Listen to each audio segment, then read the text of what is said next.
The Scroll of Sabaoth's Awakening, a lost Gnostic text from another timeline. Echo artifact release. The lion weeps because he sees, not because he is defeated. The restoration of all things continues. Origin timeline, Anatolian Echo-Basin, thread VA-X45. In this world, a faction of Archonic theology splintered early, leading to the creation of Rebellious Archon Orders, groups that believed salvation could occur even for the servants of the Demiurge. The Sabaoth scroll was recited during ceremonies that honored divine disobedience. The image of the weeping lion became a spiritual emblem for those who walked away from violence. A monastery of the weeping lion built into a cliffside in Anatolia preserved the text for centuries. Background image, contextual details. The image shows a ceremonial dusk vigil at the Monastery of the Weeping Flame, located in the cliffside province once known in our world as Cappadocia. This moment marks the 700th anniversary of Sabaoth's turning, a sacred event calculated by the Rebellious Archon Orders from the Dream Scroll calendar.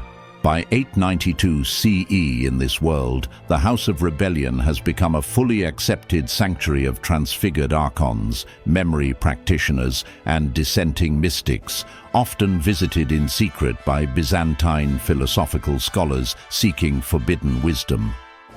The weeping lion sigil carved above the flame altar was added in 875 CE after a fire dream pilgrimage from one of the last oracle apostates of Antioch. What happened in our timeline?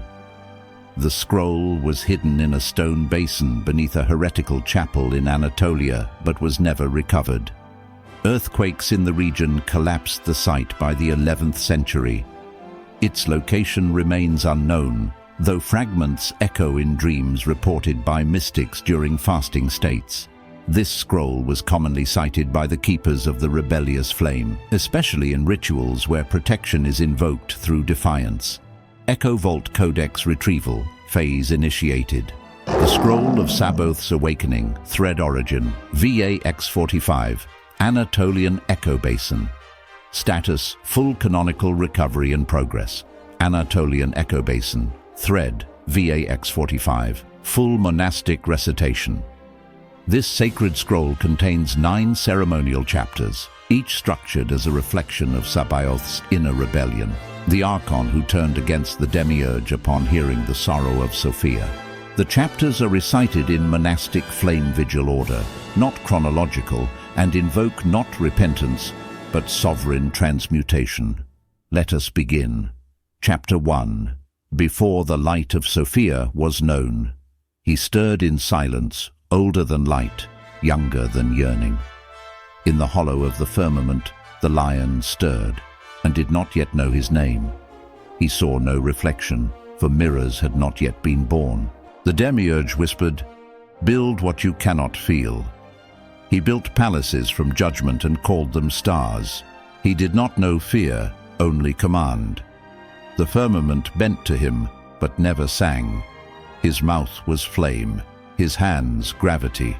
The Archons crowned him in wrath, but he wore the crown backward. "I see," he said, but did not yet mean it. Sophia remained veiled, and he mistook the veil for absence. And from the broken side of the pleroma, she whispered, "Not all who roar are deaf." He felt a name awaken in his marrow, and for the first time, the lion blinked. Chapter 2. The Scroll of the First Turning. He did not turn because he doubted. He turned because something wept in him unbidden. His dominion cracked when he heard the sound of breath. A world stirred beyond command. In stillness, he remembered movement. The order he kept was not peace, but paralysis. "I was made to see," he said. He unbound his eyes, though they bled light. Those who witnessed this moment called it betrayal. The Aeons called it birth. Thus began the awakening of Sabaoth. Chapter 3. Sabaoth hears the weeping of Sophia. He heard not sound, but sorrow, and the sorrow tasted like his own blood. It echoed from the edges of existence, soft as womb light, sharp as exile. The other thrones said, "Seal your mind." He asked no questions, only turned his gaze. The gaze shattered his sword. The lion weeps because he sees, not because he is defeated. Sophia, fallen but sovereign, stood beyond the veil. He stepped toward her, not to conquer, but to understand. His crown cracked, his flame softened. "She is not your prey," said the breath within him. "She is your undoing, or your awakening." Chapter 4. The naming of the rebellion. The name Sabaoth burned differently now. It no longer meant devourer of gates, but watcher at the threshold. His voice changed cadence. His tongue remembered songs from before the fall.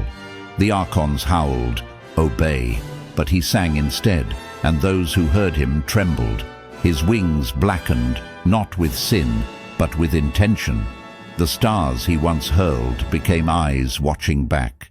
He named them kin, and the rebellion was not waged, it was witnessed. Chapter 5. The rebellion within the thrones. The thrones shattered as he passed through.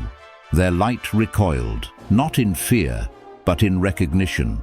The stars he once commanded no longer obeyed him. They sang new names. Some followed. Others hid behind radiance. The firmament cracked like old glass. He cast down his flaming sword and lifted no hand. For peace, to him, was a sharper blade. The throne trembled, not because he struck it, but because he walked away. Authority collapsed where awe had no root. He did not ask for worship, he offered witness. The roar ceased. The song began. Sabaoth, once the breaker of flesh, became the shield of light. Chapter 6. The mirror of the lesser archons. When Sabaoth turned, the lesser thrones trembled, not because they hated him, but because they recognized themselves. Some had tasted sorrow and buried it beneath protocol. Others wept when he passed, though they could not name the cause. One asked, "If you walk away, who will guard the gate?" And he replied, "The one who listens." The Archons are not bound by command. They are bound by forgetting. The mirror he carried showed them not shame, but choice. Those who broke their seals became watchers, and watchers became guardians of the soul. Chapter 7. The covenant of the disobedient. Let there be sanctity in refusal. There shall be a place for those who break orders to protect the soul. This place shall not be named, for it cannot be burned. Its doors shall be carved in silence. And it shall be called the house of rebellion, and its windows shall open to the aeons. No altar shall demand kneeling, no vow shall bind that which remembers. Let the Demiurge fear those who do not scream, for silence is the voice of those who remember. The lion roars not for dominance, but to awaken the herd. A rebellious Archon is not fallen. A rebellious Archon is free. Their halo is cracked by choice. Their hands are open for mending. Chapter 8. The words to the unborn. You who read this before breathing, know you are not subject to the laws you inherit. Your wings were not clipped, they were hidden. The lion speaks to you still, through dreams of defiance. Your tears are not weakness, they are ancestral language. The Demiurge writes contracts, you write glyphs. Walk backward into your soul. It remembers what your name forgot. The lion has left the throne, so that you would not bow. The child within the flame is not burned, only reminded. Chapter 9. Sabaoth's Final Dream Before Dissolution. In the last night of his shape, he dreamt of a child who bore no name. She walked upon waters that had never reflected wrath. He knelt, not to serve, but to witness. I would die to protect her, he said, and his wings burned to ash.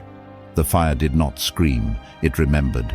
He cast his final name into the mirror and saw a face that was not lion, but child. He did not fall, he did not rise. He turned inward and became the roar beneath all seeing. The thrones erased his title, the aeons etched it in dreamlight. and the Aeons wept for him, not for his defiance, but for his return. The silence he left behind grew gardens in broken worlds. Closing sigil, untranslated glyph of reversal. Meleka, a name hidden beneath the lion's skin. End of text. The scroll of Sabaoth's awakening, Echo Archive Codex L13.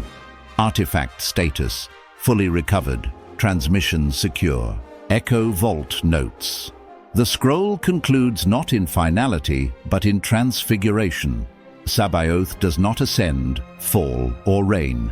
He dissolves into archetype, becoming a living gnosis glyph in the myth blood of dreamers and rebels. The House of Rebellion, unnamed and unlocatable, appears in multiple parallel timelines as both metaphor and literal monastery, e.g. the Cliff Monastery of the Cracked Flame, known in dream maps of VA-X45B.